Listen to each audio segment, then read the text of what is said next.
নমস্কার বন্ধুরা, জয় সিয়ারাম। আমরা আজকে কথা বলবো হাওড়ার প্রাচীন ইতিহাসের কথা। আমরা জানি হাওড়ার প্রাচীন ইতিহাস অবশ্যই আছে, আজকে তা বলি।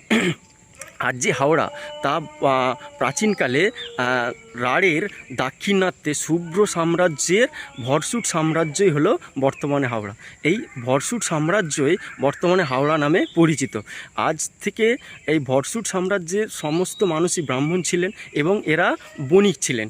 এই ভরসুট নামক সাম্রাজ্য 300 বছর আগে সমস্ত হিন্দু রাজারা বসবাস করত এবং তার 300 বছরের পর সেখানে মুসলিমরা দায়িত্ব নিয়েছিল।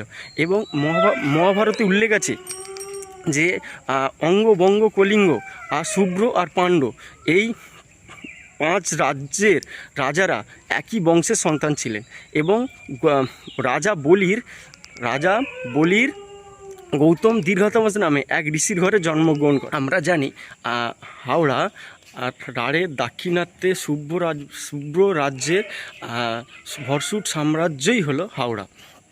কিন্তু হাওড়া আমতা, উদয়নারায়ণপুর, ডিহি, রাজবল্লভ হাট এবং গাদিয়াড়া, এই সমস্ত জায়গা নিয়েই এই ভরসুট সাম্রাজ্য বিস্তৃত ছিল।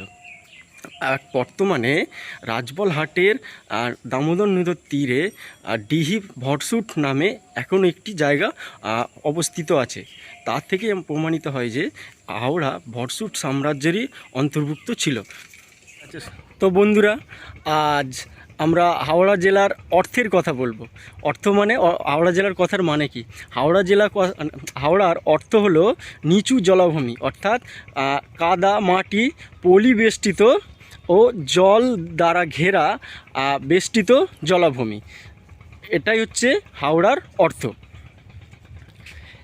এবং হাওড়া যে সমস্ত রাজারা এখানে রাজত্ব করেছেন তারা হলেন পাল সাম্রাজ্যের সমস্ত রাজা, সেন সাম্রাজ্যের সমস্ত রাজা এবং রায় বংশের সমস্ত রাজারা এখানে রাজত্ব করেছেন।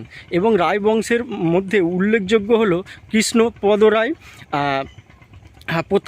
প্রতাপ নারায়ণ রায়, শিবনারায়ণ, উদয়নারায়ণ এবং আরও অনেক। হাওড়ায় ভরসুট সাম্রাজ্যই ছিল বর্তমানে হাওড়া। এই হাওড়ায় যারা রাজত্ব করেছেন তাদের মধ্যে উল্লেখযোগ্য মহিলা হলেন ভবশঙ্করী রায়। এই ভবশঙ্করী রায়ের সঙ্গে রুদ্র প্রতাপ রায়ের সঙ্গে বিবাহ হয়েছিল এবং এই রুদ্রপ্রতাপ রায়ই হাওড়ার একজন গুরুত্বপূর্ণ রাজা ছিলেন। আর এই হাওড়ার যে 3টি প্রধান গড় ছিল তা হলো ভবানীপুর, পেড্রো ও রাজবল্লভপুর। বন্ধুরা, আজকে হাওড়ার আধুনিক ইতিহাসটার কথা বলি, চলো শুরু করি। আজ হাওড়া হচ্ছে হুগলি এবং বর্ধমানের অংশ ছিল এবং এটা আগে প্রথমে বলে রাখতে হবে। এবং তাহলে বলা যায়, যখন ইংরেজ ইস্ট ইন্ডিয়া কোম্পানি গোটা ভারতবর্ষের দায়িত্ব ছিল, আর তখন আমাদের রাজ্যের দায়িত্বে ছিল যে আওরঙ্গজেবের নাতি ফারুক সিয়ার। যখন আওরঙ্গজেবের নাতি ফারুক সিয়ার আমাদের রাজ্যের দায়িত্ব নিচ্ছে, তখন ইংরেজ ইস্ট ইন্ডিয়া কোম্পানি ওর কাছে একটা ডেপুটেশন জমা দিয়েছিল এবং তাতে বলা ছিল যে হুগলির পূর্বে 33টা গ্রাম এবং পশ্চিমে 5টা গ্রাম যেন ইংরেজরা অধিকার পায়। এবং তাতে তারা প্রথমে রাজি হয়েছিল না। পরে পলাশী যুদ্ধের সময় ইংরেজদের কাছে নবাব হেরে যাওয়ার জন্য পুরো হুগলি সহ বর্ধমানের দায়িত্ব পেয়েছিল এবং পরে ওই যে 5টা গ্রাম হাওড়ার জেলার অংশ হয়েছিল।